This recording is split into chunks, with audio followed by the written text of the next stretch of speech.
Chapter 1 Puddleby.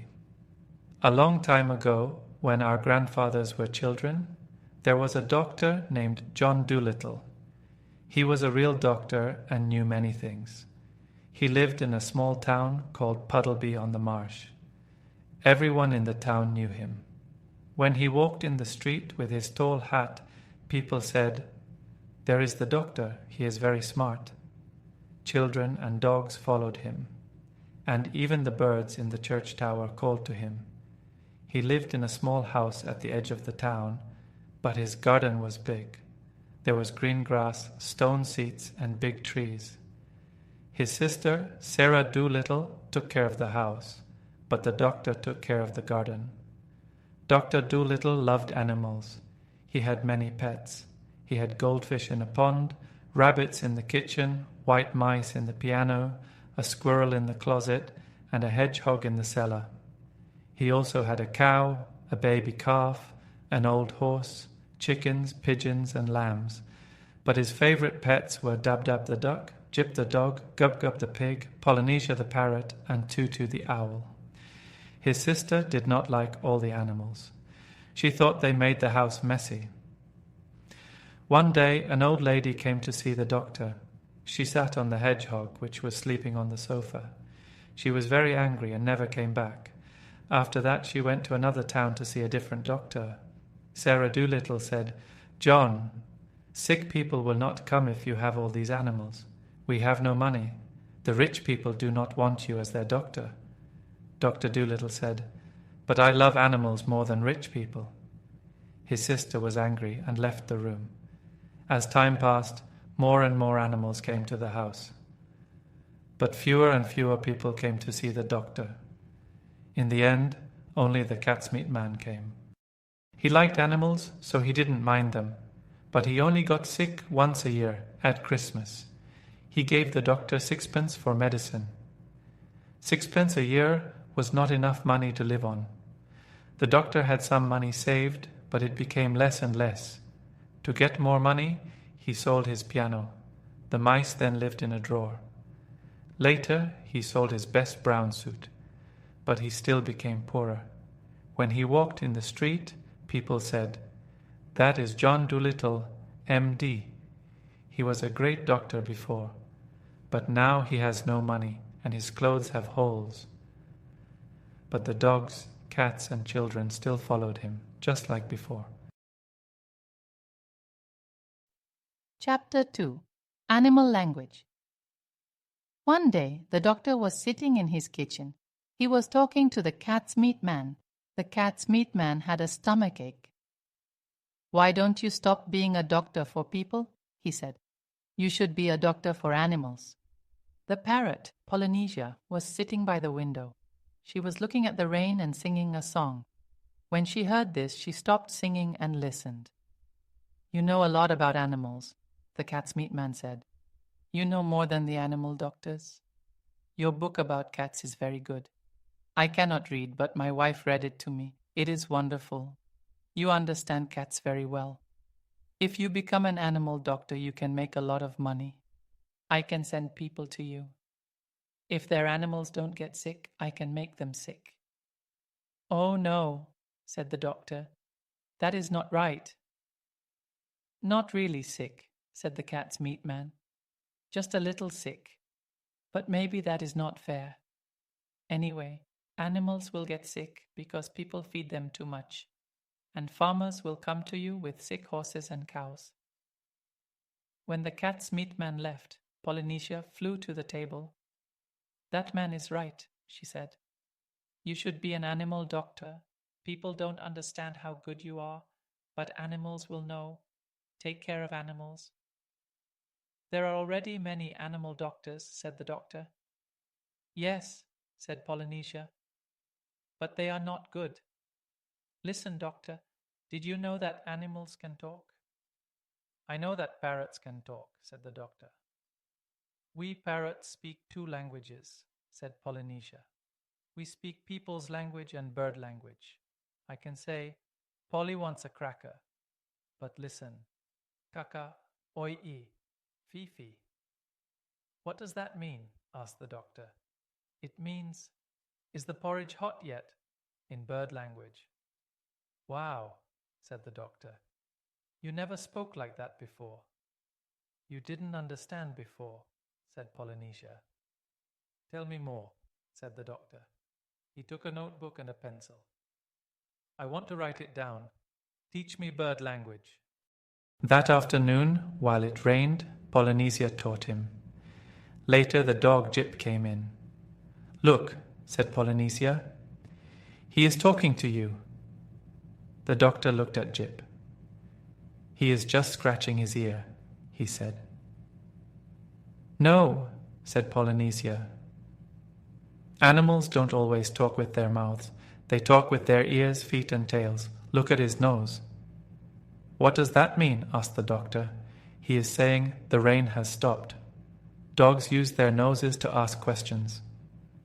With Polynesia's help, the doctor learned to talk to animals. He stopped being a doctor for people. The cat's meat man told everyone about the doctor. Old ladies brought their sick dogs and cats. Farmers brought their cows and horses. One day, a big horse came. "Doctor," said the horse, "the animal doctor does not help me. He thinks I have leg pain, but I need glasses. I cannot see well." "Horses can wear glasses too," said the doctor. "I will get you some." "Good," said the horse. "I want green glasses to keep the sun away." "Of course," said the doctor. "The problem," said the horse, "is that people don't understand animals. My farmer's boy tried to help me, but he is not smart. He tried to put something on me, but I kicked him into the pond." "Did you hurt him?" asked the doctor. "No," said the horse. "I kicked him in the right place." The doctor made green glasses for the horse. Now the horse could see well. Soon many farm animals started wearing glasses. Many animals came to see the doctor. Mice, birds, and even bats came. The doctor made different doors for them. The big door was for horses. A side door was for cows. The kitchen door was for sheep. Mice had a small tunnel. Soon, animals from other countries heard about the doctor. Birds told them about him. The doctor became famous among animals. One afternoon, the doctor was writing in a book. Polynesia sat by the window. She laughed. "What is funny?" asked the doctor. "I was thinking about people," said Polynesia. "People think they are so smart, but they only understand one thing about animals. When a dog wags his tail, it means, 'I'm happy.' That's all they know. You are the first man who understands us. People say animals cannot talk. But I knew a bird who spoke 7 languages. He even knew Greek. A man bought him, but the bird left. He said the man spoke Greek badly. People think they are great, but if they learn to fly, they will talk about it forever." "You are a wise bird," said the doctor. "How old are you?" "I don't know exactly," said Polynesia. "Maybe 182 or 183 years old, but I remember when I first came here. King Charles was hiding in a tree. I saw him. He looked very scared." Chapter 3. More Money Troubles. Soon the doctor started making money again. His sister Sarah bought a new dress and was happy. Some sick animals had to stay at the doctor's house for a week. When they got better, they sat outside on the grass. Many animals liked the doctor so much that they didn't want to leave. And the doctor was too kind to say no. So he got more and more pets. One evening, the doctor was sitting on his garden wall, smoking his pipe. A man with a little monkey came by. The doctor saw that the monkey's collar was too tight and that he was sad. So he gave the man a shilling and took the monkey. The man was very angry, but the doctor told him to go away. The monkey stayed and got a new name, Chi-Chi. Another time a circus came to Puddleby. A crocodile with a bad toothache escaped and came to the doctor's house. The doctor spoke to him in crocodile language and helped him. The crocodile liked the house and asked if he could stay in the pond. He promised not to eat the fish. But when the circus men came, the crocodile scared them away. He was kind to the doctor's animals, but looked dangerous to other people. Soon people were afraid to bring their pets to the doctor. The farmers didn't trust the crocodile, and the old ladies were scared.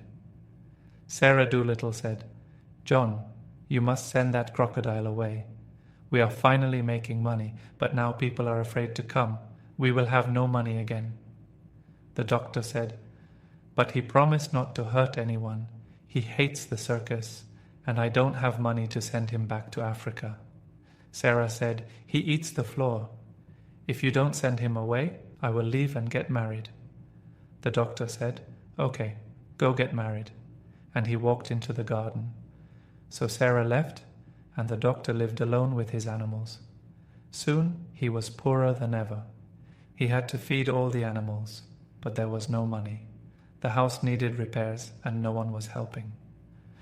But the doctor didn't worry. He said, "Money is a problem. It would be better if money didn't exist. If we are happy, that is enough." The animals, however, were worried. One evening, when the doctor was asleep, they talked quietly. Tutu the owl did some math and found out they only had money for 1 more week. Polynesia, the parrot, said, "We should help the doctor. He is poor because of us." So the animals made a plan. Chi-Chi, the monkey, would cook and fix clothes. Jip, the dog, would sweep the floor. Dab-Dab, the duck, would dust and make the beds. Tutu, the owl, would keep track of the money. Gub-Gub, the pig, would take care of the garden. Polynesia, the parrot, would be the housekeeper. It was difficult at first, but soon they got better. Jip even used his tail as a broom. The doctor said his house had never been so clean. To make money, they sold flowers and vegetables by the road, but it was not enough to pay all the bills. One day, Polynesia told the doctor that the fishmonger refused to give them fish. The doctor said, "That's okay. We have eggs and milk. We can eat omelets and pudding. Don't worry." Sarah always worried too much. I wonder how she is now. But winter came early that year. The old horse brought firewood, so they had a warm kitchen. But most of the vegetables were gone, and the rest were under the snow. Many animals were hungry. Chapter 4: A Message from Africa. That winter was very cold. One night in December, the animals were sitting around the fire while the doctor read to them from books he had written in animal language. Suddenly, Tutu, the owl, said, "Shh! What's that noise outside?" They listened. They heard someone running. Then the door burst open, and Chi-Chi the monkey ran in, out of breath. "Doctor," he cried, "I got a message from my cousin in Africa. The monkeys there are very sick. They are dying in hundreds. They have heard of you and are begging you to come and help." "Who brought the message?" asked the doctor, taking off his glasses. "A swallow," said Chi-Chi. "She's outside on the rain barrel." "Bring her in," said the doctor. "She must be freezing. The swallows flew south weeks ago." So they brought the swallow inside. She was cold and shivering. At first she was scared, but soon she warmed up and began to talk. When she finished, the doctor said, "I would love to go to Africa, especially in this freezing weather, but I don't think we have enough money to buy tickets. Chi-Chi, bring me the money box." Chi-Chi climbed up and got it from the shelf. The doctor opened it. There was nothing inside. "I thought there were 2 pennies left," he said. "There were," said Tutu, "but you spent them on a rattle for the badger's baby." "Oh dear, what a bother money is," said the doctor. "Never mind. Maybe I can borrow a boat. A sailor once brought his baby to me when it had measles. Maybe he will help us." A boat for Africa. Early the next morning, the doctor went to the seashore. When he came back, he smiled. "The sailor will lend us his boat," he said. Chi-Chi, the crocodile, and the parrot were very happy. They sang because they were going home. The doctor said, "I can only take a few of you. Chi-Chi, Jip the dog, Dab-Dab the duck, Gub-Gub the pig, Tutu the owl, and Polynesia the parrot. The other animals must stay behind, but most of them sleep in winter, so they won't mind." Then Polynesia, who had been on ships before, told the doctor what to take. "You need hard biscuits," she said, "and canned beef, and an anchor." "The ship already has an anchor," said the doctor. "Well, make sure," said Polynesia. "You can't stop without one, and take a bell." "What for?" asked the doctor. "To tell time. You ring it every half hour. And bring lots of rope. It's always useful." Then they thought about money again. "Oh, bother. Money again," cried the doctor. "I'll ask the grocer if we can pay him later." The sailor went to the grocer. Soon he returned with all the supplies they needed. The animals packed their things. They turned off the water so the pipes wouldn't freeze. They gave the house key to the old horse and made sure he had enough hay for the winter. Then they carried their bags to the shore and got on the boat. The cat's meat man came to say goodbye. He gave the doctor a big sweat pudding. "I heard you can't get sweat pudding in foreign places," he said. All aboard. On the boat, Gub-Gub the pig asked, "Where are the beds? I want my nap." Polynesia showed him the sleeping area. The beds were stacked on top of each other like shelves. "That's not a bed," cried Gub-Gub. "That's a shelf." "It's called a bunk," said Polynesia. "That's how beds are on ships." "I'm too excited to sleep," said Gub-Gub. "I want to see the ship start." "You'll get used to sailing," said Polynesia. She went back upstairs, humming a song. "I've seen the Black Sea and the Red Sea. I rounded the Isle of Wight. I discovered the Yellow River and the Orange too by night. Now Greenland drops behind again, and I sail the ocean blue. I'm tired of all these colors, Jane, so I'm coming back to you." They were ready to leave when the doctor said, "Wait, I need to ask the sailor which way Africa is." But the swallow said, "I've been to Africa many times. I'll show you the way." The doctor smiled. "Thank you, my dear." Then he called, "Chi-Chi, pull up the anchor." And so the voyage to Africa began. Chapter 5. The Great Journey. Now for 6 weeks they sailed on the sea. They followed a swallow that flew in front of the ship to show them the way. At night, the swallow had a small light so they could see her in the dark. People on other ships thought the light was a shooting star. As they sailed south, it got warmer. Polynesia, Chi-Chi, and the crocodile loved the hot sun. They laughed and looked over the side of the ship to see if they could see Africa. But the pig, the dog, and the owl, Tutu, could not do anything in the heat. They sat in the shade of a big barrel with their tongues out, drinking lemonade.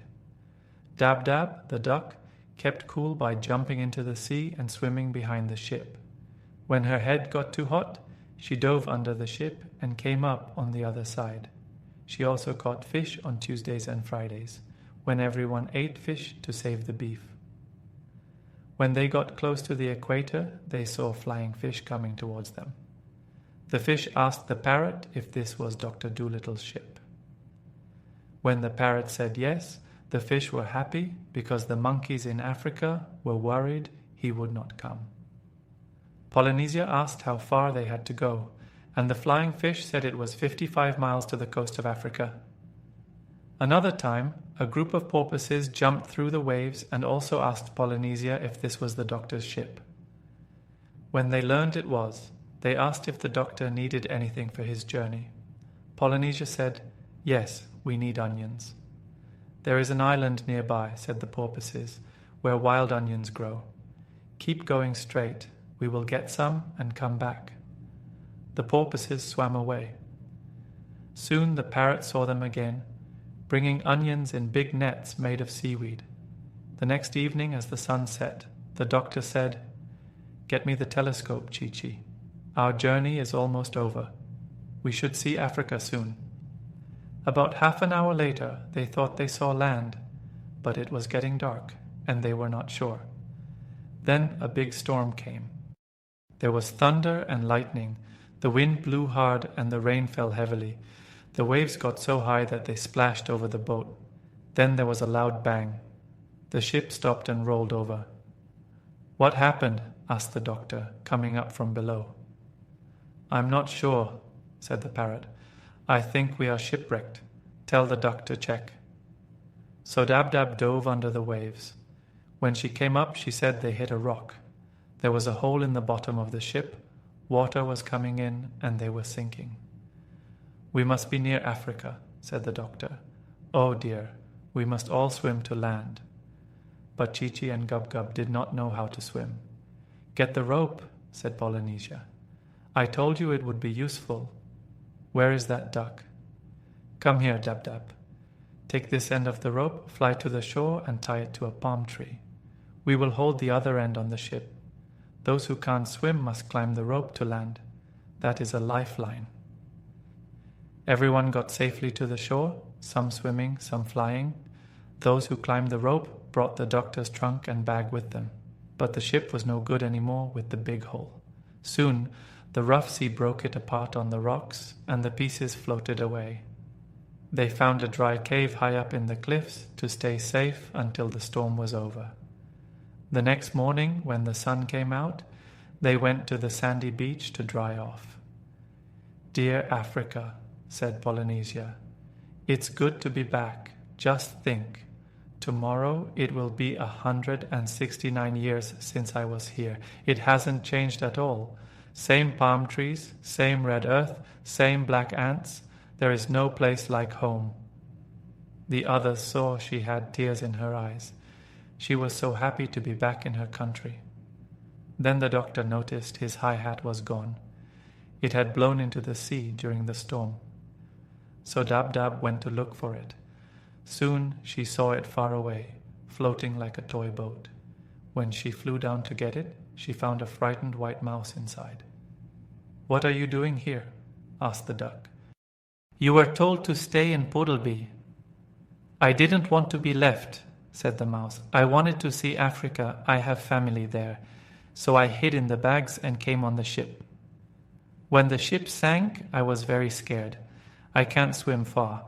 I swam until I was tired and thought I would sink. Then the old man's hat floated by, and I got in it so I wouldn't drown. So the duck took up the hat with the mouse in it and brought it to the doctor on the shore. They all gathered around to look. "That's called a stowaway," said the parrot. While they looked for a place in the trunk for the white mouse to travel, Chi-Chi suddenly said, "Shh, I hear footsteps in the jungle." They all stopped and listened. Soon a black man came down from the woods and asked what they were doing there. "My name is John Dolittle, MD," said the doctor. "I have come to Africa to help the sick monkeys." "You all must go before the king," said the man. "What king?" asked the doctor, who didn't want to waste time. "The king of the Jolliginki," the man replied. "All these lands are his, and all strangers must see him. Follow me." So they picked up their bags and followed the man through the jungle. Chapter 6. Polynesia and the King. After walking through the thick forest, they reached a wide clearing where the king's palace stood.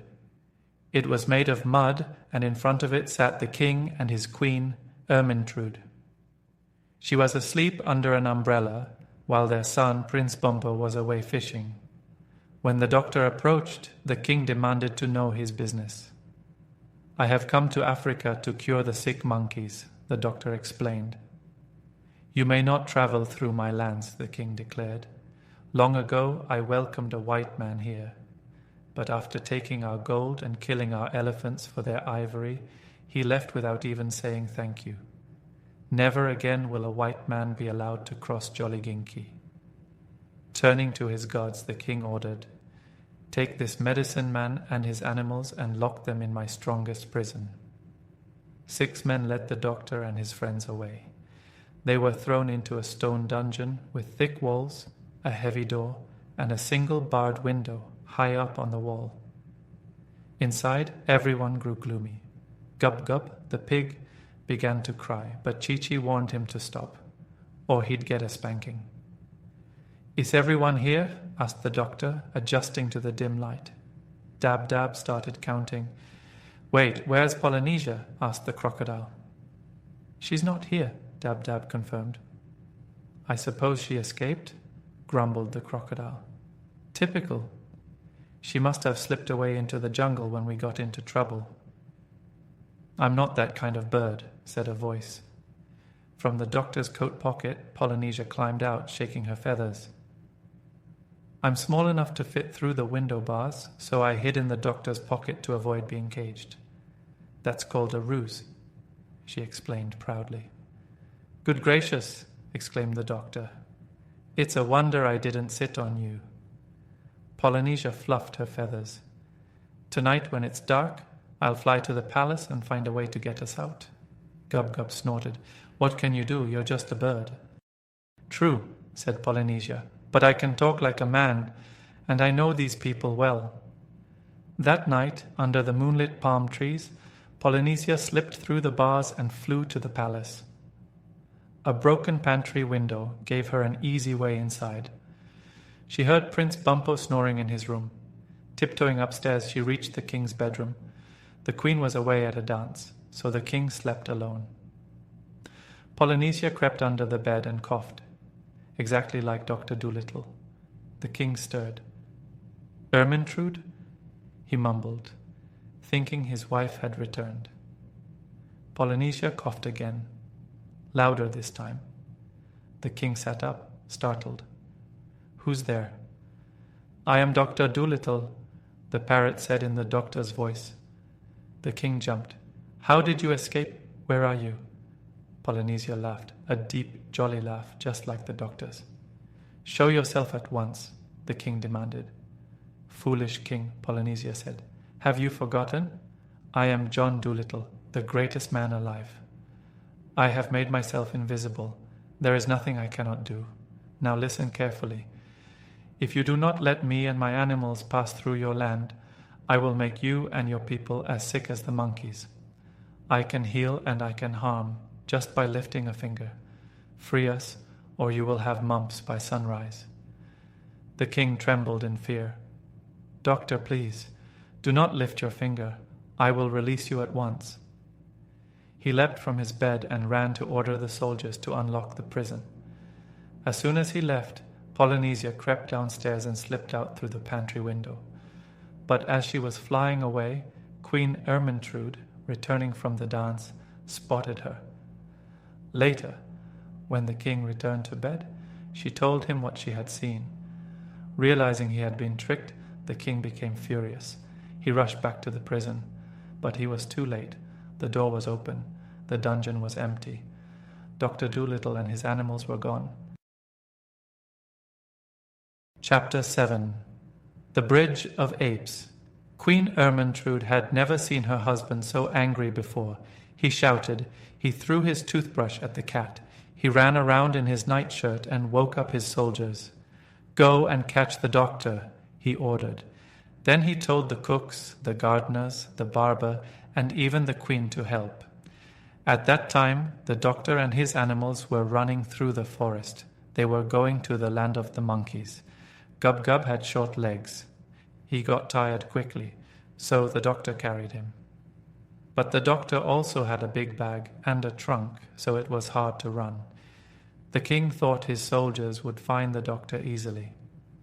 "The doctor does not know the way," he said. But he was wrong. Chi-Chi the monkey knew the jungle very well. He led the doctor and the animals to a safe place, a big hollow tree between high rocks. "We should wait here," said Chi-Chi. "The soldiers will go back soon." The doctor and the animals stayed inside the tree all night. They could hear the soldiers searching, but no one found them. Only Chi-Chi knew about this place. In the morning they heard the queen. "Let's go home," she said. "We cannot find them." When the soldiers left, Chi-Chi and the others came out. They started walking again. The way to the land of the monkeys was very long. They got tired, especially Gub-Gub. When he cried, they gave him coconut milk. He liked it a lot. They always had food and water. Chi-Chi and Polynesia knew all the good fruits and vegetables in the jungle. They found oranges, nuts, yams, and honey. They even found some tobacco for the doctor. At night, they made small tents with palm leaves. They slept on soft grass. After some days, they got used to walking. They did not get tired so quickly and started to enjoy the journey. At night, they sat around a small fire. Polynesia sang songs about the sea. Chi-Chi told stories about the jungle. Chi-Chi's stories were very old. He talked about times before men knew how to cook food. He spoke about big animals like mammoths and lizards as long as trains. The stories were so interesting that sometimes they forgot to put wood on the fire and it went out. While they were walking, the king's soldiers were still looking for them, but Chi-Chi did not know this. One day, Chi-Chi climbed a high rock. He looked around. "We are very close now," he said. That evening, they saw many monkeys waiting for them. When the monkeys saw the doctor, they cheered. Some monkeys carried his bag. A big monkey carried Gub-Gub, but the king's soldiers heard the monkeys cheering. Now they knew where the doctor was. They started running to catch him. A monkey saw the soldiers coming and shouted, "Run!" The doctor and the animals ran very fast. The soldiers ran too. The captain ran the fastest. Then the doctor fell in the mud. The captain thought, "Now I will catch him." But the captain had long ears. His ear got stuck in a tree. The soldiers had to help him. The doctor got up and ran again. Chi-Chi said, "Not far now." Then they reached a high cliff. Below there was a river. Jip the dog looked down. "How can we cross?" he asked. Gub-Gub started to cry. "The soldiers are coming. We will go to prison again." But the big monkey shouted, "Quick, make a bridge." The doctor looked around. How can they make a bridge? He thought. Then he saw it. The monkeys held hands and feet. They made a bridge with their bodies. "Walk over," they shouted. Gub-Gub was scared, but he crossed. Everyone crossed safely. The doctor was last. When the soldiers arrived, they were too late. The monkeys pulled the bridge away. The soldiers were very angry. Chi-Chi smiled and said, "Many men waited for weeks to see this, but no white man saw it before. You are the first to see the famous Bridge of Apes." The doctor was very happy. Chapter 8. The Bridge of Apes. Queen Ermintrude had never seen her husband so angry before. He shouted. He threw his toothbrush at the cat. He ran around in his nightshirt and woke up his soldiers. "Go and catch the doctor," he ordered. Then he told the cooks, the gardeners, the barber, and even the queen to help. At that time, the doctor and his animals were running through the forest. They were going to the land of the monkeys. Gub-Gub had short legs. He got tired quickly, so the doctor carried him. But the doctor also had a big bag and a trunk, so it was hard to run. The king thought his soldiers would find the doctor easily. "The doctor does not know the way," he said. But he was wrong. Chi-Chi, the monkey, knew the jungle very well. He led the doctor and the animals to a safe place, a big, hollow tree between high rocks. "We should wait here," said Chi-Chi. "The soldiers will go back soon." The doctor and the animals stayed inside the tree all night. They could hear the soldiers searching, but no one found them. Only Chi-Chi knew about this place. In the morning, they heard the queen. "Let's go home," she said. "We cannot find them." When the soldiers left, Chi-Chi and the others came out.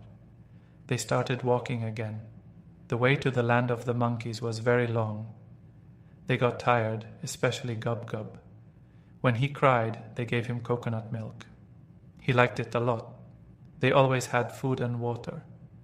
Chi-Chi and Polynesia knew all the good fruits and vegetables in the jungle. They found oranges, nuts, yams, and honey. They even found some tobacco for the doctor. At night they made small tents with palm leaves. They slept on soft grass.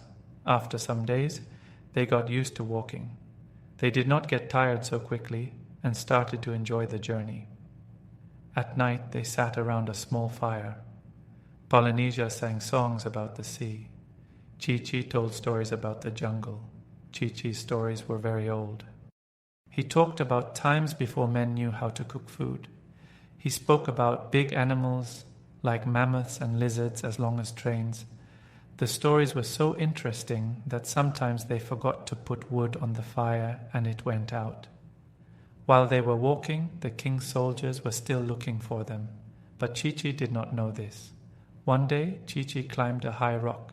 He looked around. "We are very close now," he said. That evening, they saw many monkeys waiting for them. When the monkeys saw the doctor, they cheered. Some monkeys carried his bag. A big monkey carried Gub-Gub, but the king's soldiers heard the monkeys cheering.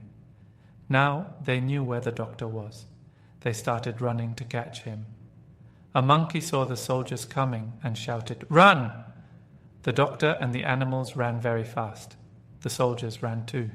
The captain ran the fastest. Then the doctor fell in the mud. The captain thought, "Now I will catch him." But the captain had long ears. His ear got stuck in a tree. The soldiers had to help him. The doctor got up and ran again. Chi-Chi said, "Not far now." Then they reached a high cliff. Below there was a river. Jip the dog looked down. "How can we cross?" he asked. Gub-Gub started to cry. "The soldiers are coming. We will go to prison again." But the big monkey shouted, "Quick, make a bridge." The doctor looked around. How can they make a bridge? He thought. Then he saw it. The monkeys held hands and feet. They made a bridge with their bodies. "Walk over," they shouted. Gub-Gub was scared, but he crossed. Everyone crossed safely. The doctor was last. When the soldiers arrived, they were too late. The monkeys pulled the bridge away. The soldiers were very angry. Chi-Chi smiled and said, "Many men waited for weeks to see this, but no white man saw it before. You are the first to see the famous Bridge of Apes." The doctor was very happy. Chapter 9. The Monkey's Council. Chi-Chi stood outside the doctor's door. He did not let anyone wake him up. When the doctor woke up, he told the monkeys, "I must go back to Puddleby." The monkeys were very surprised. They thought he would stay with them forever. That night, all the monkeys met in the jungle to talk. The chief chimpanzee stood up. "Why is the good man leaving?" he asked. "Is he not happy here?" No one could answer. Then the grand gorilla stood up. "Let's ask him to stay," he said. "We can build him a new house. We can give him a bigger bed. We can work for him and make him happy. Maybe then he will not go." Then Chi-Chi stood up. The monkeys whispered, "Look, Chi-Chi is going to speak." Chi-Chi said, "My friends, the doctor must go. He owes money in Puddleby. He says he must go back and pay it." The monkeys asked, "What is money?" Chi-Chi explained, "In the land of the white men, you need money for everything. You cannot get food without money. You cannot do anything without money. You cannot even live without money." The monkeys were shocked. "Can you not even eat and drink without money?" they asked. Chi-Chi shook his head. "No. Even I had to ask children for money when I was with the organ grinder." The chief chimpanzee turned to the oldest orangutan. "Cousin, these men are strange. Who would want to live in such a place?" Then Chi-Chi said, "We had no boat to cross the sea. We had no money to buy food. A man gave us biscuits and said we could pay later. A sailor lent us a boat, but it broke. The doctor wants to buy a new boat for the sailor. The sailor was poor, and the boat was all he had. The monkeys sat in silence. They thought for a long time. Then the biggest baboon stood up. "We should give the doctor a present," he said. "He helped us. We must show we are thankful." A little red monkey sitting in a tree shouted, "Yes, let's give him the best present." All the monkeys cheered, "Yes, the best present." But what could they give him? 50 bags of coconuts, one monkey said. 100 bananas, another said. He will not have to buy fruit. But Chi-Chi said, "These are too heavy. They will go bad before he eats them." "If you want to make him happy," Chi-Chi said, "give him an animal. He will take good care of it. Give him a rare animal that the white men have never seen." The monkeys asked, "What is a menagerie?" Chi-Chi explained, "A menagerie is a place where white men put animals in cages. People come to look at them." The monkeys were shocked. "A prison for animals," they said. "What rare animal should we give him?" the monkeys asked. The major of the marmosets asked, "Do they have an iguana?" "Yes," said Chi-Chi. "There is one in the London Zoo." "Do they have an okapi?" another asked. "Yes," said Chi-Chi. "I saw one in Belgium." "Do they have a push-me-pull-you?" another monkey asked. Chi-Chi smiled. "No," he said. "No white man has ever seen a push-me-pull-you. Let's give him that."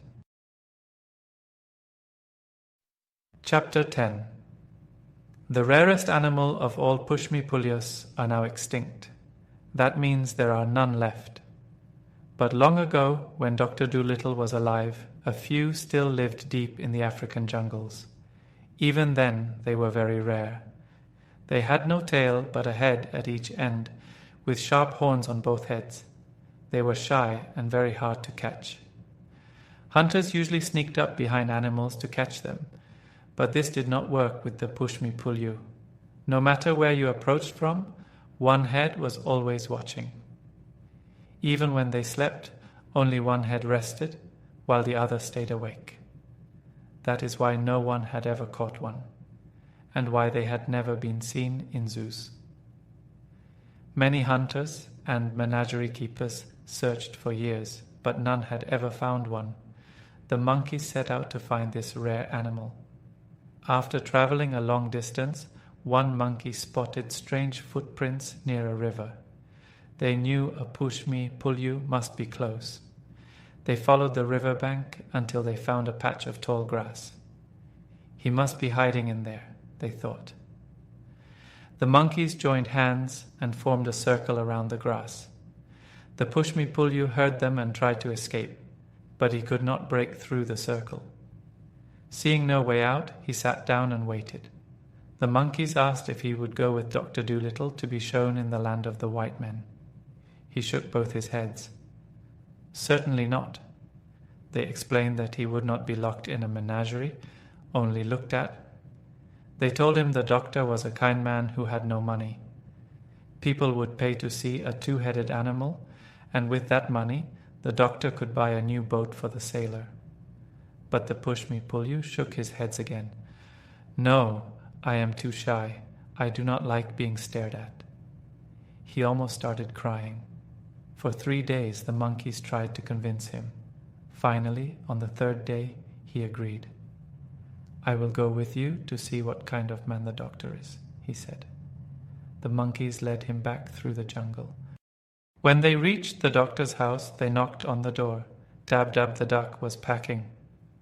"Come in," she called. Chi-Chi proudly brought the push-me-pull-you inside. Dr. Dolittle stared at the strange creature. "What in the world is this?" "Lord save us," cried Dab-Dab. "How does it make up its mind?" "It does not look like it has one," Jip, the dog, muttered. "This," said Chi-Chi, "is the push-me-pull-you, the rarest animal in Africa, the only two-headed beast in the world. Take him home, doctor. People will pay anything to see him. But I do not want money, said the doctor. Yes, you do, Dab-Dab insisted. Don't you remember how we struggled to pay the butcher's bill in Puddleby? How will you buy a boat for the sailor without money? I was going to build one, the doctor said. Be sensible, Dab-Dab snapped. Where will you get the wood and nails? And what will we live on when we get back? We'll be poorer than ever. Chi-Chi is right. Take the animal with you. The doctor thought for a moment. Perhaps you are right. He would make an interesting pet. But does he really want to go? The push-me-pull-you looked at the doctor's kind face. Yes, I will go, he said. You have been good to the animals here. The monkeys say I am the only one who can help. But you must promise that if I do not like it, you will send me back. Of course, said the doctor. By the way, are you related to the deer family? Yes, said the push-me-pull-you. On my mother's side, we are related to Abyssinian gazelles and Asiatic chamois. My father's great-grandfather was the last of the unicorns. Fascinating, said the doctor. He pulled a book from the trunk and started flipping through it. Let's see if Buffon wrote about you. Dab-Dab watched the animal closely. I notice you only talk with one mouth. Can't the other one speak? Oh yes, said the push-me-pull-you, but I use that one for eating. That way I can talk and eat at the same time without being rude. Our kind has always been very polite. When everything was packed, the monkeys threw a grand farewell party. Animals from all over the jungle came. They ate pineapples, mangoes, and honey. After the feast, the doctor stood up. My friends, he said, I am not good at long speeches, and I have eaten a lot of fruit. But I am very sad to leave. I must go because I have things to do in the land of the white men. Please remember, never let flies land on your food before eating. Do not sleep on the ground when it is about to rain. I hope you will all live happily ever after. The monkeys clapped for a long time. Let it always be remembered, they whispered, that he sat and ate with us here, under the trees. Surely he is the greatest of men. The grand gorilla, strong as 7 horses, rolled a large rock to the table. This stone will mark the spot forever, he said. Even today, deep in the jungle, that stone still stands. Monkey mothers point it out to their children and whisper, Shh, look, there is the place where the good white man sat and ate with us in the year of the great sickness. When the party was over, Dr. Dolittle and his pets set off toward the seashore. The monkeys carried his trunk and bags, walking with him to the edge of their land to say goodbye. Chapter 11. The Black Prince. At the edge of the river, they stopped to say goodbye. This took a long time because thousands of monkeys wanted to shake Dr. Dolittle's hand. Afterward, as the doctor and his animals walked on alone, Polynesia said, We must be quiet as we go through the land of the Jolliginki. If the king hears us, he will send soldiers to catch us again. I'm sure he is still angry about the trick I played on him. What worries me, said the doctor, is where we will find a boat to go home. Oh well, maybe we'll find one on the beach that no one is using. Don't worry before there's a reason to. One day, while passing through a thick part of the jungle, Chi-Chi went ahead to look for coconuts. While he was gone, the doctor and the others got lost. They didn't know the jungle paths well, and they couldn't find their way back to the sea.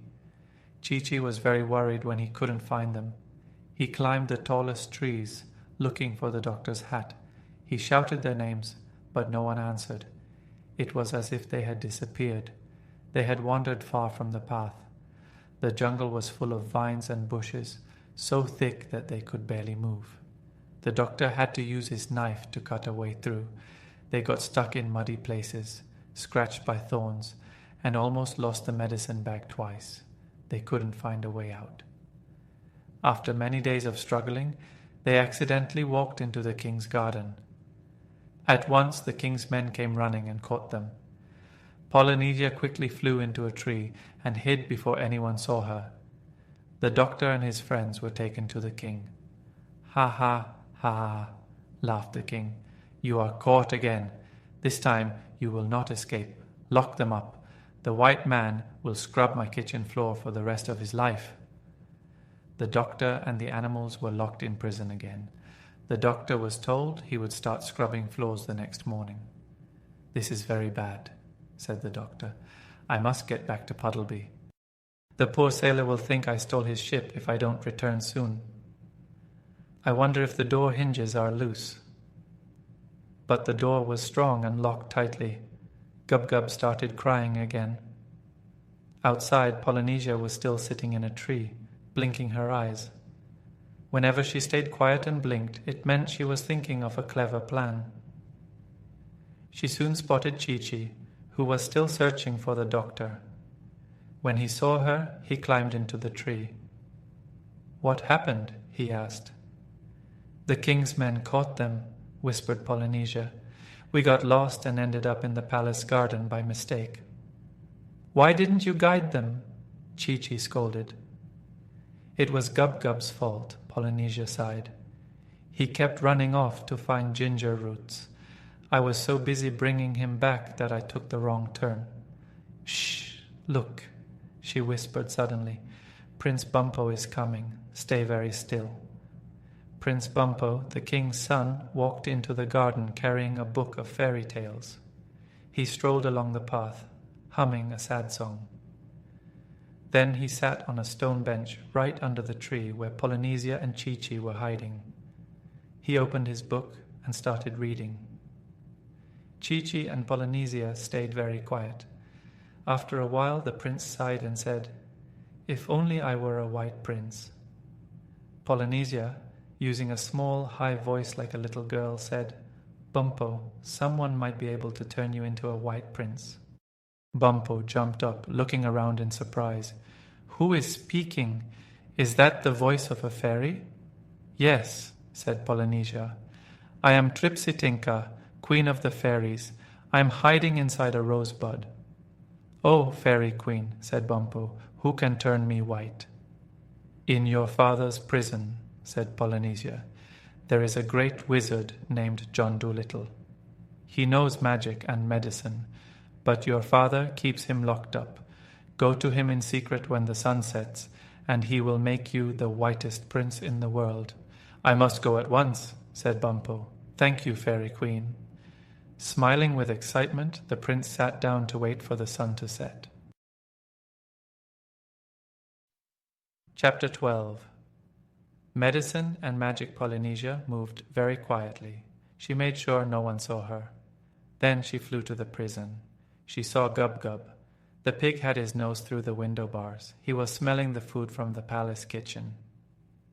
Polynesia told him to bring the doctor to the window. She needed to talk to him. Gub-Gub went and woke up the doctor. "Listen," whispered Polynesia when the doctor came. "Prince Bumpo is coming tonight. He wants you to make him white. But first, make him promise to open the prison and give you a ship." The doctor thought for a moment. "It is not easy to make a black man white," he said. "You speak as if he were a dress that we can change color."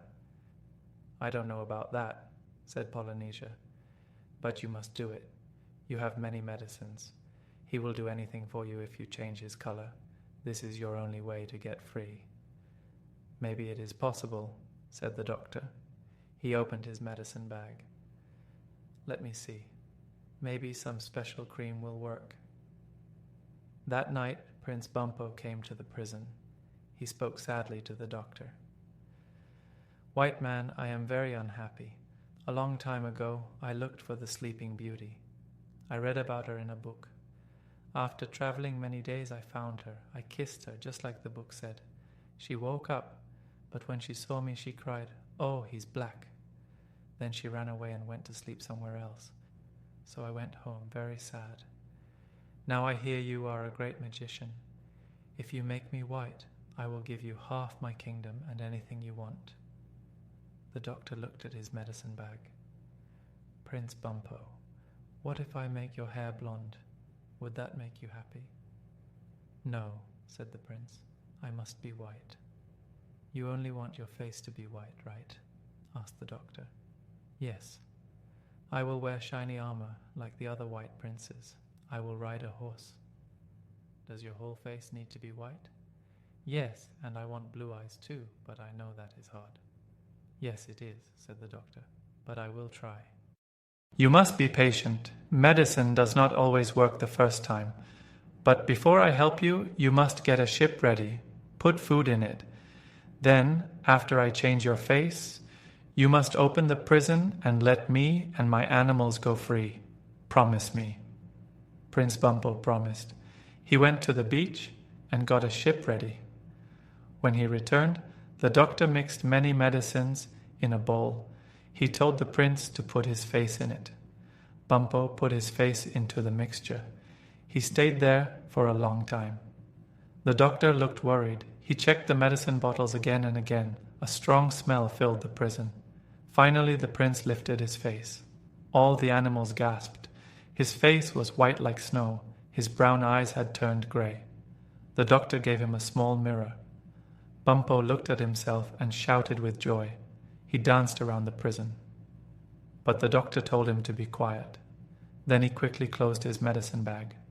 Bumpo asked to keep the mirror. It was the only one in the kingdom, and he wanted to look at himself all day. But the doctor said no. He needed it to shave. The prince took out some keys. He opened the prison door. The doctor and the animals ran to the beach. Bumpo stayed behind. He smiled, his big white face shining in the moonlight. At the beach, Polynesia and Chi-Chi were waiting near the ship. I feel bad for Bumpo, said the doctor. I don't think the medicine will last. He might be black again in the morning. That's why I didn't give him the mirror. But maybe he will stay white. I was surprised it worked at all, but I had to try. I couldn't clean the king's kitchen forever. Oh, he will know it was just a trick, said Polynesia. They shouldn't have locked us up, said Dab-Dab. We didn't do anything wrong. If he turns black again, it's his own fault. It wasn't his fault, said the doctor. His father put us in prison. Maybe I should go back and say sorry. Oh well, I'll send him some candy when I get home. And maybe he will stay white after all. The Sleeping Beauty will never love him, said Dab-Dab. He looked better before. But he is ugly, no matter what color he is. But he has a kind heart, said the doctor. That is more important than looks. I don't think he found the real Sleeping Beauty, said Jip. Maybe he kissed some farmer's wife sleeping under a tree. No wonder she ran away. Then the animals got on the ship, but Chi-Chi, Polynesia, and the crocodile stayed behind. Africa was their home. The doctor stood on the ship. He looked at the sea. Then he remembered. They had no one to guide them home. The sea was very big. What if they got lost? Just then, they heard a strange sound. It was like wind in the trees. It grew louder and louder. Jip pointed his nose up. Birds! A huge group of birds is coming. They all looked up. The sky was full of birds. They covered the moon, making the night dark. Then the birds flew lower. They sat on the sand, on the ship, and everywhere. They were quiet now. The doctor smiled. I did not know we were in Africa for so long. Summer is coming. These are swallows. They are flying back home. Swallows, thank you for waiting for us. Now we will not get lost. Pull up the anchor. Set the sail. The ship moved out to sea. On the shore, Chi-Chi, Polynesia, and the crocodile felt very sad. They had never met anyone as kind as Dr. Dolittle. They waved and called goodbye again and again. Tears ran down their faces. They stood on the rocks, watching until the ship was gone. Chapter 13. Red Sails and Blue Wings. As they sailed home, the doctor's ship had to go past the coast of Barbary. This coast is next to the Great Desert. It is a wild and lonely place with lots of sand and stones. This is where the Barbary pirates lived. These pirates were bad men who waited for sailors to crash on their shores. When they saw a boat, they would chase it in their fast ships. If they caught a boat, they would steal everything and then sink the ship, feeling proud of what they did. They would make the captured people write to their friends for money. If no money came, the pirates sometimes threw the people into the sea. One sunny day, the doctor and Dab-Dab were walking on the ship for exercise. A nice wind was blowing, and everyone was happy. Soon, Dab-Dab spotted a red sail far behind them on the sea. "I don't like that sail," said Dab-Dab. "I feel it isn't a friendly ship. I'm afraid trouble is coming." Jip, the dog, was napping nearby and started to growl in his sleep. "I smell roast beef," he mumbled. "Underdone roast beef with brown gravy." "Goodness," cried the doctor. "What's wrong with Jip? Can he smell in his sleep?" "I guess he can," said Dab-Dab. "All dogs can smell in their sleep." "But what is he smelling?" asked the doctor. "There's no roast beef cooking here." "No," said Dab-Dab. "The roast beef must be on that ship."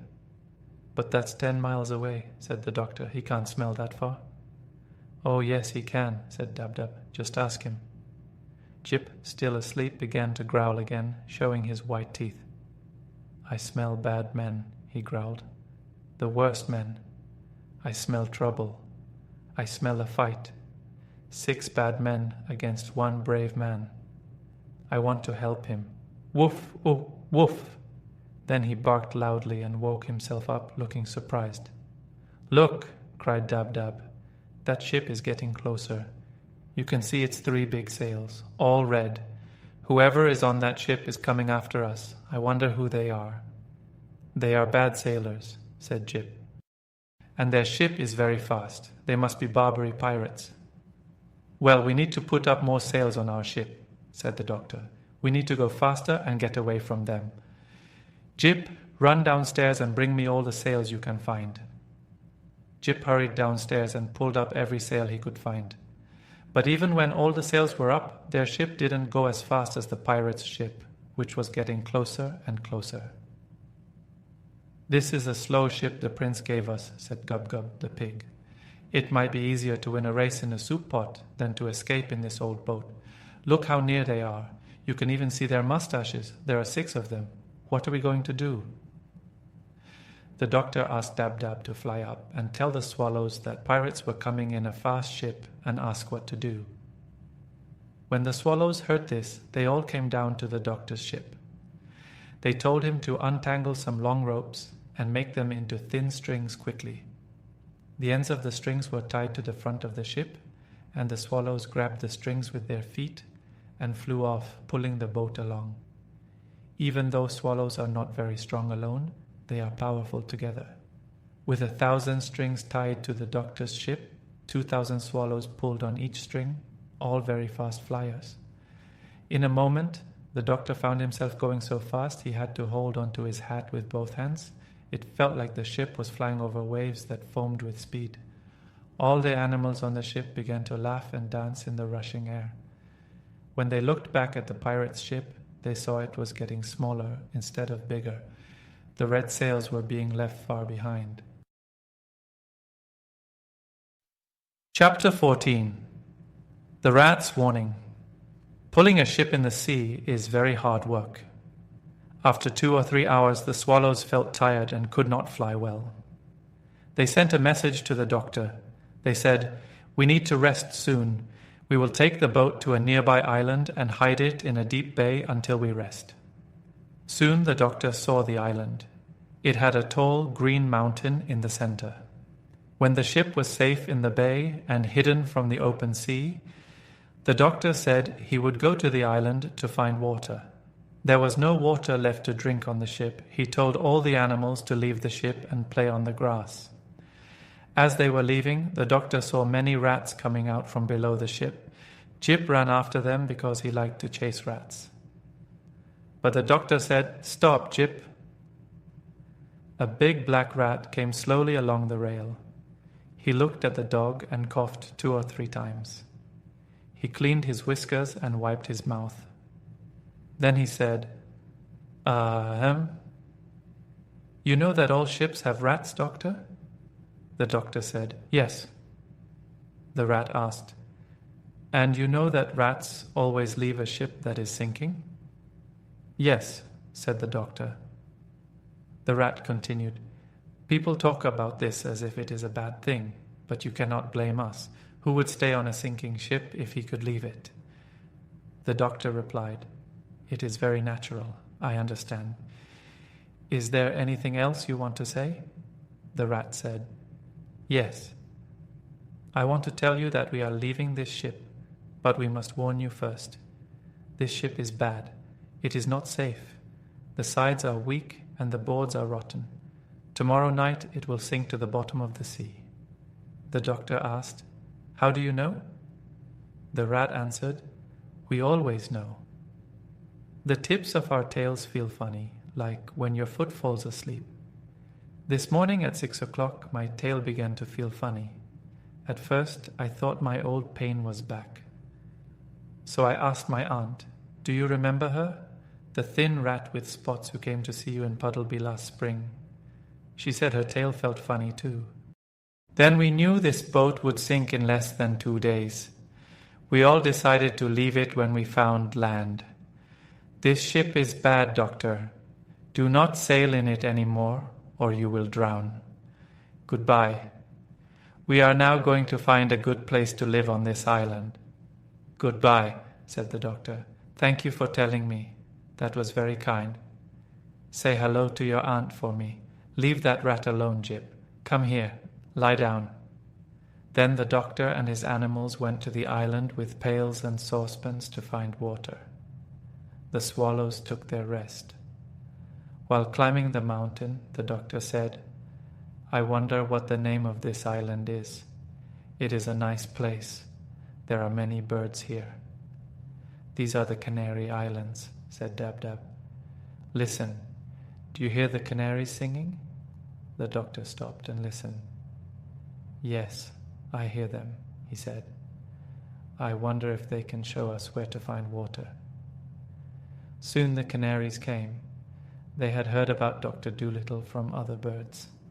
They led him to a spring with cool, clear water where the canaries bathed. They also showed him pretty meadows with bird food and other nice places on the island. The push-me-pull-you was happy. He liked the green grass much more than the dried apples he had eaten on the ship. Gub-Gub squeaked happily when he found a valley full of wild sugar cane. Later, after everyone had eaten and drunk a lot, they lay on their backs and listened to the canaries sing. 2 swallows came running. They looked very excited and cried, "Doctor, the pirates are in the bay. They are on your ship. They are downstairs looking for things to steal. They left their own ship empty. If you hurry to the shore, you can get on their ship. It is very fast, but you must hurry." "That is a good idea," said the doctor. "Excellent." He called his animals together, said goodbye to the canaries, and ran to the beach. When they reached the shore, they saw the pirate ship with its 3 red sails in the water. Just as the swallow said, no one was on the pirate ship. All the pirates were downstairs in the doctor's ship looking for things to steal. So Dr. Dolittle told his animals to walk very softly, and they all climbed onto the pirate ship. Chapter 15. The Barbary Dragon. Everything would have been fine if the pig had not caught a cold from eating the damp sugar cane on the island. This is what happened. After they quietly pulled up the anchor and were carefully moving the ship out of the bay, Gub-Gub suddenly sneezed very loudly. The pirates on the other ship heard the noise and rushed upstairs to see what was happening. When they saw that the doctor was escaping, they quickly moved their ship to block the entrance of the bay. The doctor could not reach the open sea. Then the leader of the pirates, who called himself Ben Ali, the dragon, shook his fist and shouted, "Ha! Ha! You are trapped, my clever friend. You thought you could steal my ship? But you are not a good enough sailor to defeat Ben Ali, the Barbary dragon. I want that duck and that pig of yours. We will have pork chops and roast duck for dinner tonight. And before I let you go, your friends must send me a trunk full of gold." Poor Gub Gub started to cry, and Dab Dab prepared to fly away to save herself. But the owl, Tutu, whispered to the doctor, "Keep talking to him, doctor. Be nice to him. The rats said our old ship will sink before tomorrow night, and the rats are never wrong. Keep him talking until his ship sinks." "Until tomorrow night," the doctor said. "Well, I'll try my best. Now, what should I talk about?" "Oh, let them come," said Jip. "We can fight these nasty men. There are only 6 of them. I would love to tell the collie next door, when we get home, that I bit a real pirate. Let them come." "But they have pistols and swords," said the doctor. "No, that will not work. I must talk to him. Look here, Ben Ali." But before the doctor could say more, the pirates sailed closer, laughing and joking. They asked each other, "Who will be the first to catch the pig?" Poor Gub Gub was very scared. The push-me-pull-you sharpened his horns on the mast, preparing to fight. Jip barked loudly, jumping up and down, calling Ben Ali bad names in dog language. But suddenly something changed. The pirates stopped laughing. They looked worried. Something was wrong. Then Ben Ali looked down at his feet and shouted, "Thunder and lightning! Men, the boat is leaking!" The other pirates checked the side of the ship and saw that it was sinking. One of them said, "But if the ship were sinking, we should see the rats leaving it." Jip barked from the doctor's ship, "You fools! There are no rats left. They left 2 hours ago. Ha ha! Too late for you?" Of course, the pirates did not understand dog language. Soon the front of the ship started sinking faster and faster. The pirates held onto the rails, the masts, and the ropes to avoid sliding off. Water rushed in through the windows and doors. Finally, the ship made a terrible gurgling sound and sank to the bottom of the sea, leaving the 6 pirates floating in the deep water. Some of them tried to swim to the island, others tried to climb onto the doctor's ship, but Jip snapped at their noses, scaring them away. Then suddenly they all cried out in terror, "The sharks! The sharks are coming! Help! Let us on the ship before they eat us!" The doctor saw large fish swimming quickly toward them. One big shark came close to the ship, stuck his nose out of the water, and said, "Are you John Dolittle, the famous animal doctor?" "Yes," said the doctor. "Well," said the shark, "we know these pirates are bad men, especially Ben Ali. If they are bothering you, we can eat them for you." "Thank you," said the doctor. "That is very kind, but I don't think it is necessary to eat them. Just keep them from reaching the shore until I say so. And please bring Ben Ali over here. I need to speak with him." The shark swam to Ben Ali and chased him toward the doctor. The doctor leaned over the side of the ship and said, "Ben Ali, you have been a very bad man. I know you have killed many people. These sharks have offered to eat you, and it would be a good thing if the sea was rid of you. But if you promise to do what I say, I will let you go." "What must I do?" asked the pirate, looking nervously at the shark, sniffing his leg underwater. "You must never kill anyone again," said the doctor. "You must stop stealing, stop sinking ships, and stop being a pirate forever."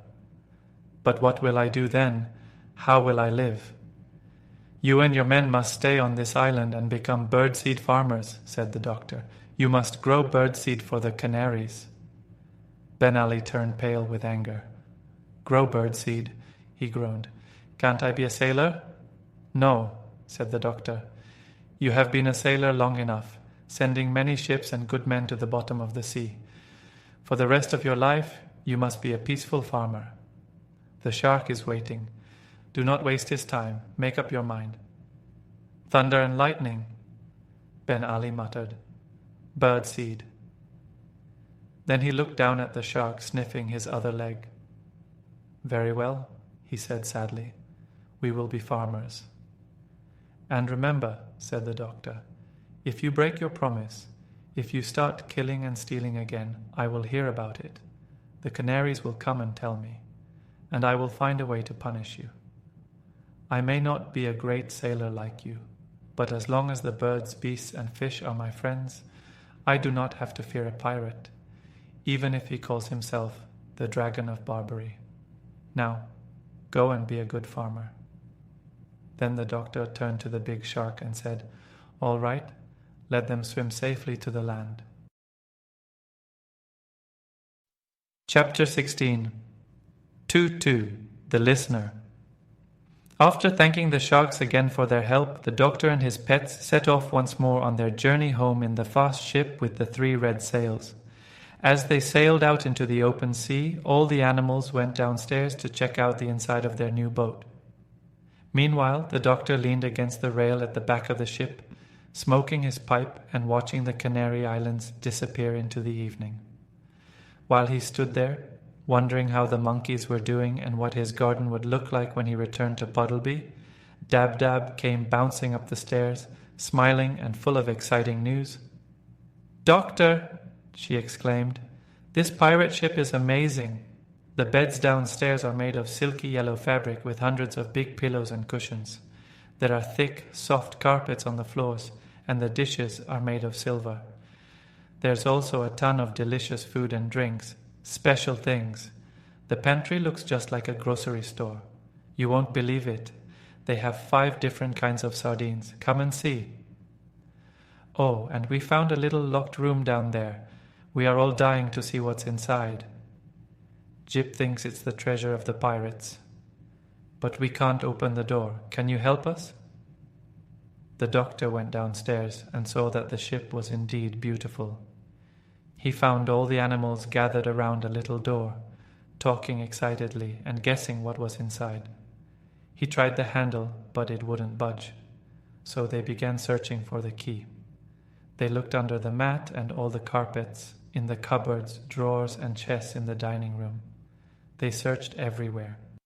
While searching, they discovered many wonderful things the pirates must have stolen from other ships: thin cashmere shawls with golden flowers, fine tobacco from Jamaica, carved ivory boxes filled with Russian tea, an old violin with a broken string, large chess pieces made of coral and amber, a walking stick with a sword inside, 6 wine glasses with turquoise and silver rims, and a beautiful sugar bowl made of mother of pearl. But they couldn't find a key to unlock that door. They all gathered back at the door, and Jip looked through the keyhole but could not see anything because something was blocking it inside. While they stood around, puzzled, the owl, Tutu, suddenly said, "Shh, listen! I think there's someone inside." They all quieted down for a moment. Then the doctor replied, "You must be mistaken, Tutu. I don't hear anything." "I'm sure of it," said the owl. "Shh, there it is again. Don't you hear that?" "No, I do not," said the doctor. "What kind of sound is it?" "I hear someone putting their hand in their pocket," said the owl. "But that hardly makes any sound," the doctor said. "You couldn't hear that from out here." "Excuse me, but I can," said Tutu. "I assure you, there is someone behind that door putting their hand in their pocket. Almost everything makes a noise, if your ears are sharp enough to catch it. Bats can hear a mole digging a tunnel underground, and they think they're very good listeners. But we owls can tell you, with just one ear, the color of a kitten by the way it blinks in the dark." "Well, that surprises me," said the doctor. "That's very interesting. Please listen again and tell me what he's doing now." "I'm not sure," said Tutu. "It may be a man or a woman. Lift me up so I can listen at the keyhole and I'll find out." So the doctor picked up the owl and held him close to the lock. After a moment, Tutu said, "Now he's rubbing his face with his left hand. It's a small hand and..." women can do makes a different sound very hard. For close your eyes and doctor and said, wouldn't no sleeve. How pshaw, sniffed Tutu. A drop of water the ceiling would. Well, said the doctor, if the poor fellow is sad, find me I'll chop the door down.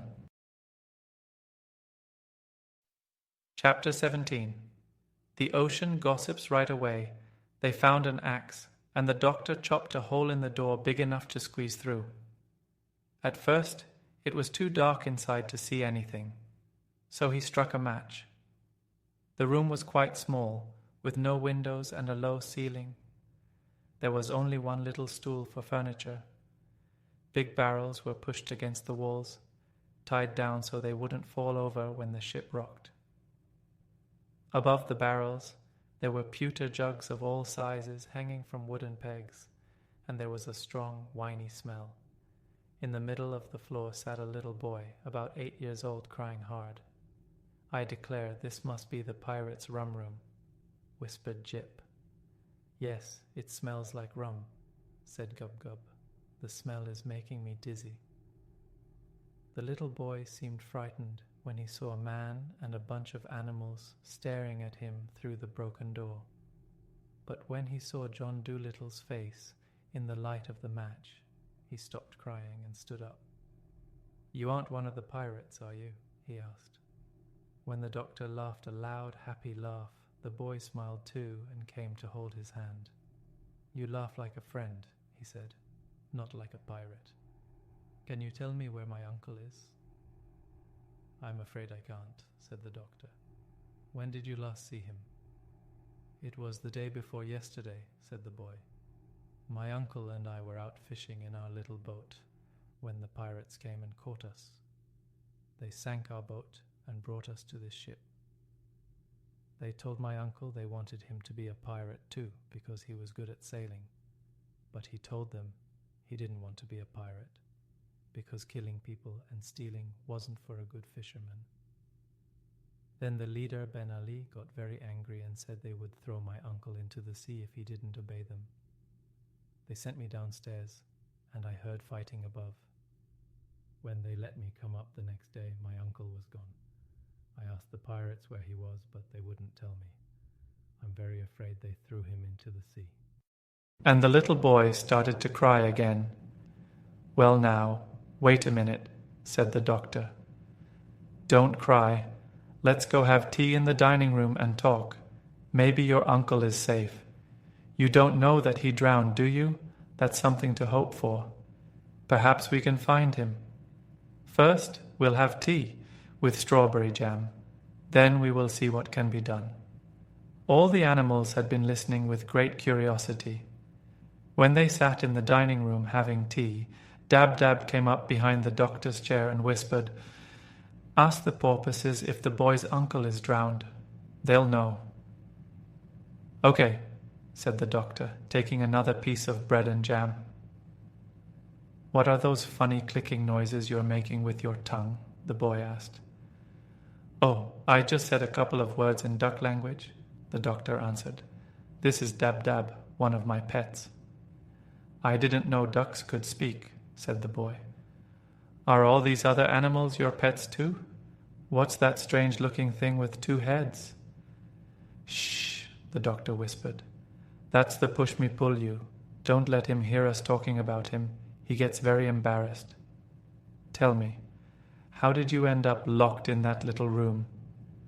The pirates shut me in when they went to steal from another ship. When I heard someone chopping on the door, I didn't know who it was. I was very glad it was you. Do you think you can find my uncle? We will try our best, said the doctor. What does your uncle look like? He had red hair, answered the boy. Very red hair. He has a picture of an anchor tattooed on his arm. He is a strong man, a kind uncle, and the best sailor in the South Atlantic. His fishing boat was called the Saucy Sally, a cutter-rigged sloop. What's cutter-rigged sloop? Whispered Gub-Gub to Jip. Shh, that's the type of ship your uncle had, said Jip. Be quiet, will you? "Oh," said the pig. "Is that all? I thought it was something to drink." The doctor left the boy to play with the animals in the dining room and went upstairs to look for passing porpoises. Soon, a whole group of porpoises came jumping through the water on their way to Brazil. When they saw the doctor leaning on the rail of his ship, they came over to see how he was doing. The doctor asked them if they had seen a man with red hair and an anchor tattooed on his arm. "Do you mean the master of the Saucy Sally?" one of the porpoises asked. "Yes," said the doctor. "That's him. Is he drowned?" "His fishing sloop sank," said the porpoises. "We saw it lying at the bottom of the sea, but there was no one inside because we checked." "His nephew is on the ship with me," said the doctor. "He is very afraid the pirates threw his uncle into the sea. Could you find out if he is safe?" "Oh, he isn't drowned," said the porpoises. "If he were, we would have heard about it from the deep-sea decapods. We get all the saltwater news. The shellfish call us the ocean gossips. No, tell the little boy we're sorry we don't know where his uncle is, but we are sure he hasn't drowned." So the doctor rushed downstairs with the news and told the boy, who clapped his hands with joy. The Bushmi-Pulyu gave the little boy a ride around the dining room table, while all the other animals followed behind, banging dish covers with spoons, pretending it was a parade. Chapter 18. Smells. "Your uncle must be found," said the doctor. "That is the next thing to do now that we know he wasn't thrown into the sea." Then Dab-Dab came up to him again and whispered, "Ask the eagles to look for him. No creature can see better than an eagle. When they are high in the sky, they can count the ants on the ground. Ask the eagles." So the doctor sent one of the swallows to fetch some eagles. In about an hour, the little bird returned with 6 kinds of eagles: a black eagle, a bald eagle, a fish eagle, a golden eagle, an eagle vulture, and a white-tailed sea eagle. They were twice as tall as the boy, and stood on the ship's rail like proud soldiers, rigid and still, while their sharp black eyes darted around. Gub-Gub was scared of them and hid behind a barrel. He felt as though those piercing eyes were peering right into him to see what he had for lunch. The doctor said to the eagles, "A man has been lost, a fisherman with red hair and an anchor tattooed on his arm. Would you please see if you can find him? This boy is the man's nephew." Eagles do not talk much. All they said in their rough voices was, "You can be sure we will do our best for John Dolittle." Then they flew away, and Gub-Gub peeked out from behind the barrel to watch them. Up they went, higher and higher, until they were just specks in the blue sky, flying off in different directions, north, east, south, and west. "My goodness," said Gub-Gub in a low voice. "What a height! I wonder they don't scorch their feathers being so close to the sun." They were gone a long time, and when they returned it was almost night. "We have searched all the seas, countries, islands, cities, and villages in this part of the world," said the eagles. "But we have failed. In Gibraltar we saw 3 red hares on a wheelbarrow outside a baker's door, but they were from a fur coat, not a man. We couldn't see any sign of the boy's uncle anywhere. If we couldn't find him, then no one can. For John Dolittle, we have done our best."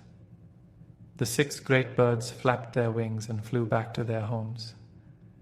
"Well," said Dab-Dab after they left, "what will we do now? The boy's uncle must be found. He's too young to be alone in the world. Boys need care until they're older. I wish Chi-Chi were here. He would find the man quickly. Good old Chi-Chi. I wonder how he is." "If we only had Polynesia with us," said the white mouse. "She would think of a way. Remember how she got us out of prison the second time? My, she was clever." "I don't think much of those eagle fellows," said Jip. "They're just cocky. They may have good eyesight, but when you ask them to find a man, they can't do it, and then they come back, saying nobody else could do it either. They're just conceited, like that collie in Puddleby. And I don't think much of those gossipy old porpoises either. All they could tell us is that the man isn't in the sea. We don't want to know where he isn't. We want to know where he is. Oh, stop talking so much, said Gub-Gub. It's easy to talk, but it's not easy to find a man in the whole world. Maybe the fisherman's hair turned white from worrying about the boy, and that's why the eagles didn't find him. You don't know everything. You're just talking without doing anything too. You couldn't find the boys, could? Ip getting angry. That's not true, you silly piece of warm bacon. I haven't even started trying yet. Just wait and see. Then Jip went to the doctor and said, "Ask the boy if he has anything that belonged to his uncle, will you?" So the doctor asked, and the boy showed them a gold ring he wore on a string around his neck because it was too big for his finger. He said they saw Jip sniff. That good. Ask else that belonged to uncle. The boy then took out a big red handkerchief and said, "This was my uncle's too. When the snuff, by jingo, happy you smell it snuff. Him doctor." Asked again, said, "A lot. Excellent mans has found. Easy as stealing milk find him in less. Let's go where the wind's dark now, doctor." "Find him, I don't smells of black snuff," Jip replied. "If smell, like string hot water. But does have a smell?" asked the doctor. "Hot water smells different from. It's warm, cold water. I once a man for 10 miles on a dark night by the smell of the hot water he used to shave, for he hadn't any soap. Now let's see which way the wind is blowing. Wind is very important for long-distance smelling. It shouldn't be too strong, and it must blow the right way. A nice, steady, damp breeze is best. Ha! This wind is from the north." Jip smelled the wind at the front of the ship and started muttering to himself, "Tar, Spanish onions, kerosene oil, wet raincoats, crushed laurel leaves, burning rubber, lace curtains being washed. No, my mistake.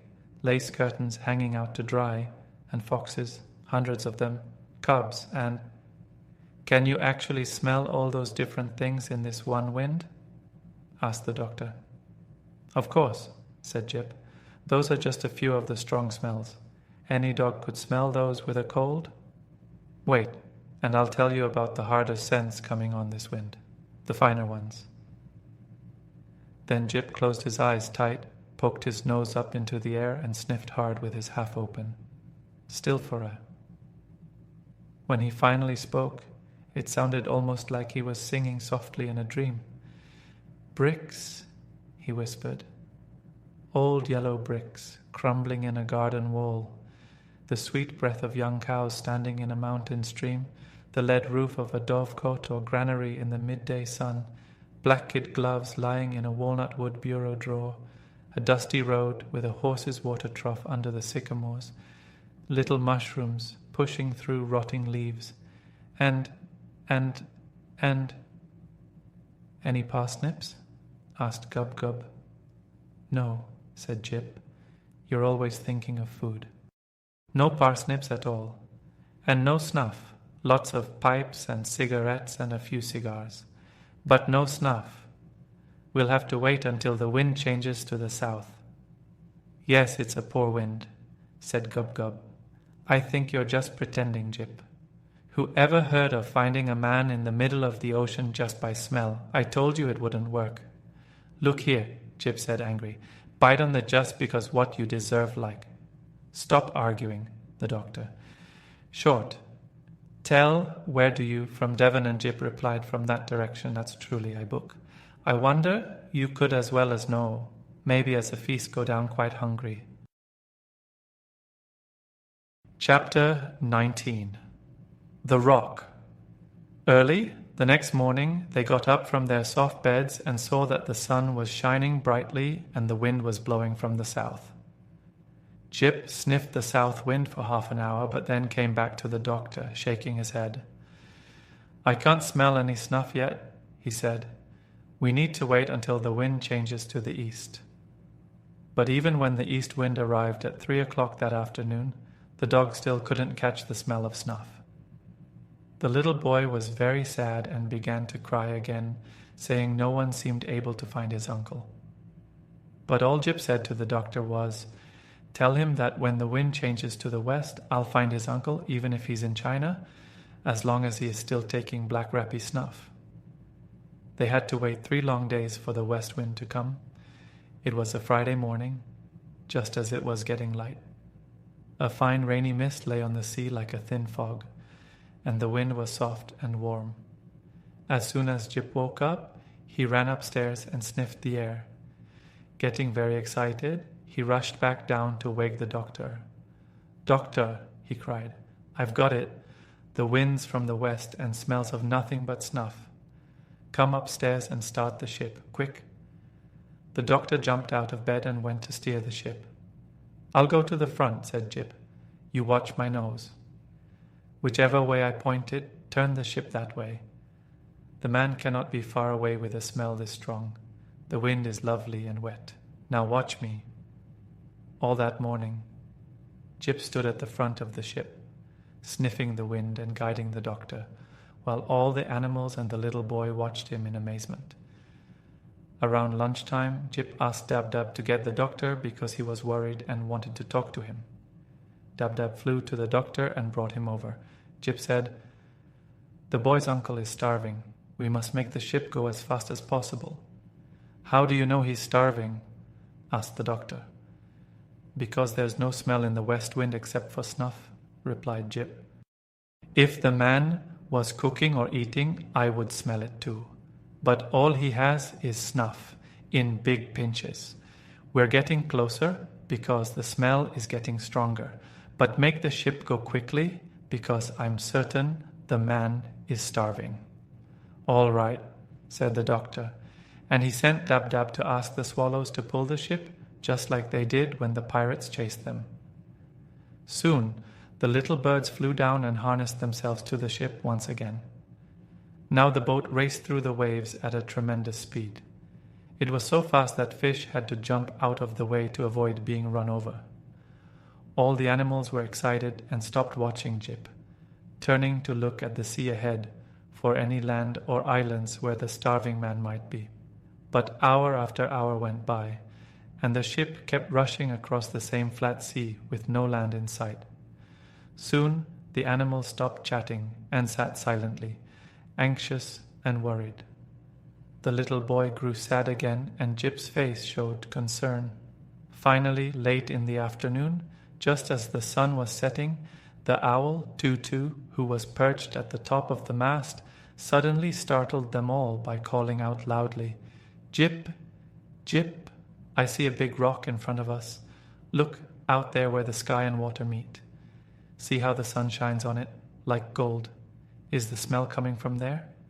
Jip called back, "Yes, that's it. That's where the man is. At last, at last."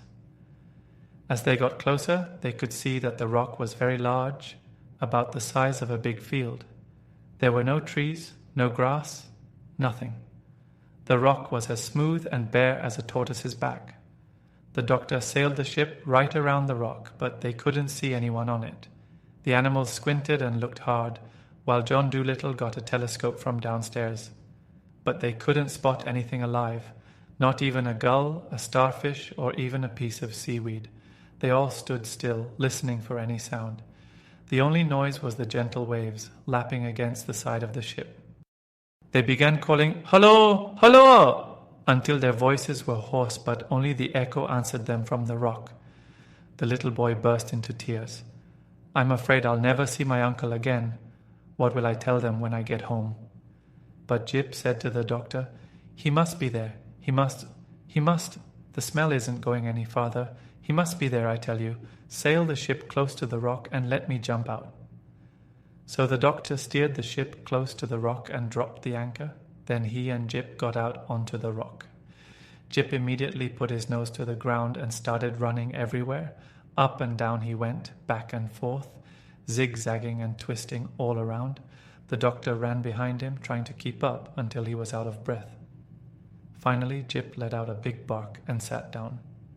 When the doctor caught up, he saw Jip staring into a big deep hole in the middle of the rock. "The boy's uncle is down there," said Jip quietly. "No wonder those silly eagles couldn't find him. It takes a dog to find a man." The doctor climbed down into the hole, which seemed like a cave or tunnel going far under the ground. He struck a match and started making his way through the dark passage, with Jip following closely behind. The match quickly went out, so he had to strike another match, then another, and yet another. At last the passage ended, and the doctor found himself in a small room made of rock. In the middle of the room, with his head resting on his arms, lay a man with very red hair, fast asleep. Jip sniffed something beside him on the ground. The doctor bent down and picked it up. It was a big snuff box, and it was full of black rappy. Chapter 20. The Fisherman's Town. Gently, the doctor woke the man up. Just as he did, the match went out again. The man thought it was Ben-Ali returning and began to punch in the dark. But when John Dolittle told him who he was, and that his little nephew was safe on his ship, the man was overjoyed and apologetic, saying he was sorry for fighting the doctor. Luckily, he hadn't caused much harm because it was too dark to punch properly. Then he offered the doctor a pinch of snuff. The man explained how the Barbary dragon had left him on this rock after he refused to become a pirate, and how he slept in that hole since there was no house to keep him warm. "For 4 days, I've had nothing to eat or drink," he said. "I've lived on snuff." "There you go," said Jip. "What did I tell you?" They struck more matches and made their way out through the passage into the daylight. The doctor hurried the man to the boat for some soup. When the animals and the little boy saw the doctor and Jip returning with a red-haired man, they cheered, yelled, and danced around the boat. The swallows above started whistling loudly, thousands of them, to show that they were also happy the boy's brave uncle had been found. The noise was so loud that sailors far out at sea thought a terrible storm was coming. "What a gale howling in the east," they said. Jip felt proud of himself, though he tried not to look too conceited. When Dab-Dab came up and said, "Jip, I had no idea you were so clever," he tossed his head and replied, "Oh, that's nothing special, but it takes a dog to find a man, you know. Birds are no good for a game like that." Then the doctor asked the red-haired fisherman where his home was. After he told him, the doctor asked the swallows to guide the ship there first. When they arrived at the man's homeland, they saw a little fishing town at the foot of a rocky mountain. The man pointed out his house. As they lowered the anchor, the little boy's mother, who was also the man's sister, ran down the shore to meet them, laughing and crying at the same time. She had been sitting on a hill for 20 days, watching the sea and waiting for them to return. She kissed the doctor many times, making him giggle and blush like a schoolgirl. She tried to kiss Jip too, but he ran away and hid inside the ship. "It's silly, this kissing," he said. "Let her kiss Gub-Gub, if she must kiss something."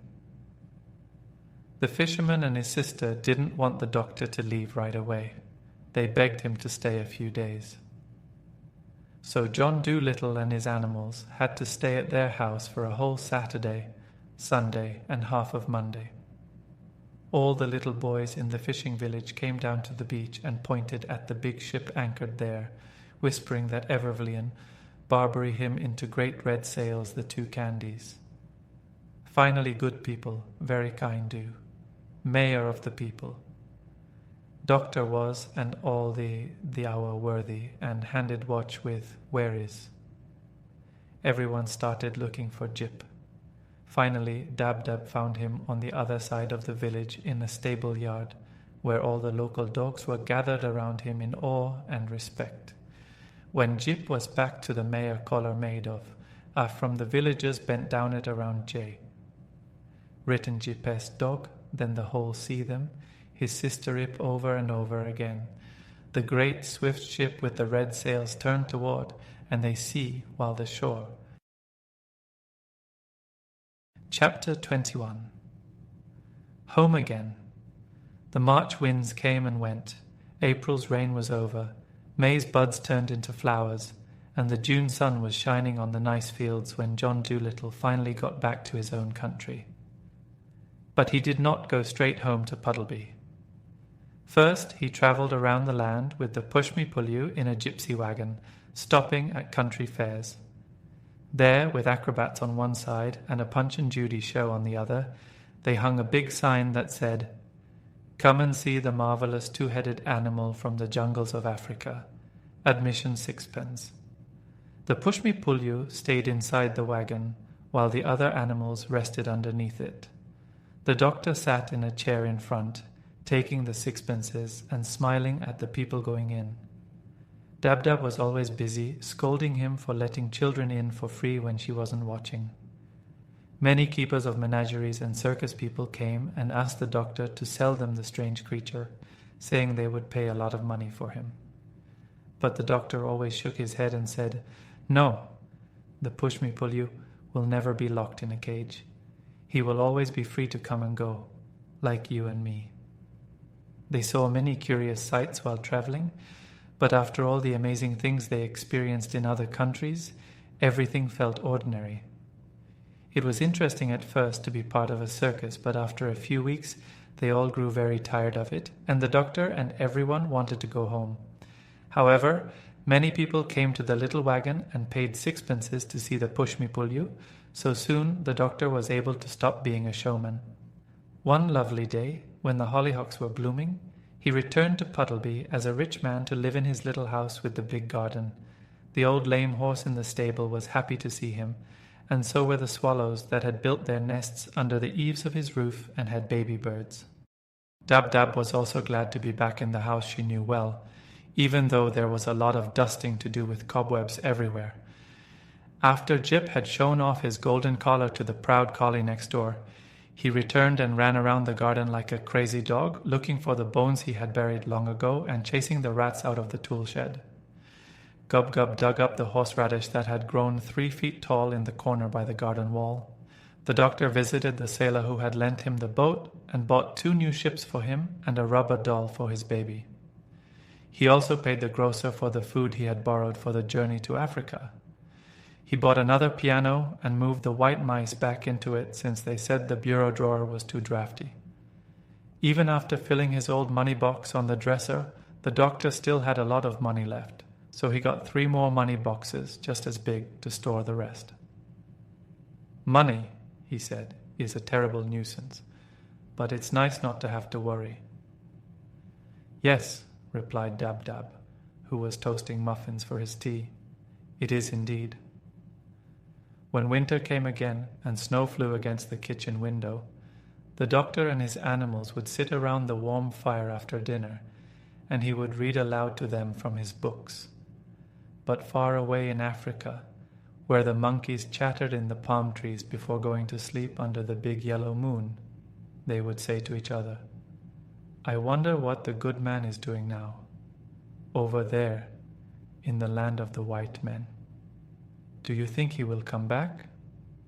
And Polynesia would squeak from the vines, "I think he will. I guess he will. I hope he will."